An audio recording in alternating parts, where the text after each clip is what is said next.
شوف يا ولدي، أنا مفروض أدقك بالصوت ده لحد ما ترجع النمط، بس الناس يتكلموا معاي وقال لي دي ما طريقة تربية.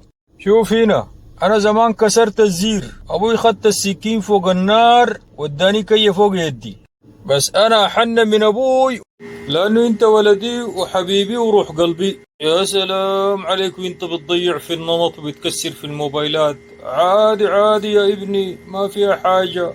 وهاك الحلاوة والشوكولاتة دي والموبايل ده دق بالواطة كسره، يعني شنو عادي.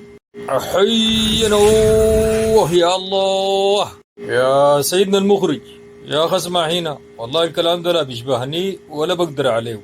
غير النص حق الفيديو ده كله يا ولد هوي، والله النمط ده ما يرجع، الصوت ياكل ظهرك.